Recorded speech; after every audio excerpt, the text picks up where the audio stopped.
नमस्कार, मी प्राची साळुंखे बुलेटिन मध्ये आपलं स्वागत करते आणि बुलेटिनच्या सुरुवातीलाच महत्त्वाची बातमी समोर येते। यवतमाळमधून यवतमाळ जिल्ह्यातील उमरखेड इथल्या अब्दुल गफूर शाह नगर परिषद उर्दू शाळा क्रमांक 2 मध्ये आयोजित स्नेह संमेलनात पाकिस्तानी देशभक्तीपर गीतावर नृत्य करण्यात आल्याची धक्कादायक घटना घडली आहे। या प्रकरणी भाजप नेते गोपाळ कलाने यांनी उमरखेड पोलिसात तक्रार दाखल केली आहे। हे गाणं पाकिस्तानचं लष्करी स्फूर्ती गीत असून ते या ठिकाणी सादर करण्यात आलेलं आहे।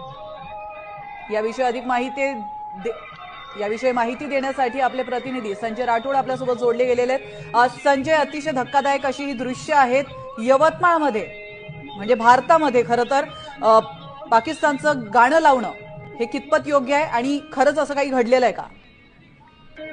भारत आणि बांगलादेश या संदर्भातला विषय चर्चेला जात असतानाच यवतमाळच्या उमरखेड शहरामध्ये उर्दू शाळा क्रमांक 2 इथे पाकिस्तानी देशभक्त गाणे वाजवून त्यावर नृत्य केल्याने सध्या एक मोठी खळबळ उडालेली आहे। यामुळे भाजप नेत्यांनी, स्थानिक भाजप नेत्यांनी या संदर्भात पोलिसात तक्रार दिलेली आहे। विशेष म्हणजे नगर परिषदकडे पण त्यांनी तक्रार दिलेली आहे की त्यांनी सांगितलेलं आहे की संबंधित शिक्षक आणि शाळांवर त्वरित कारवाई करण्यात यावं। हा खरं तर देशातील तमाम 144 कोटी जनतेचा अवमान आहे।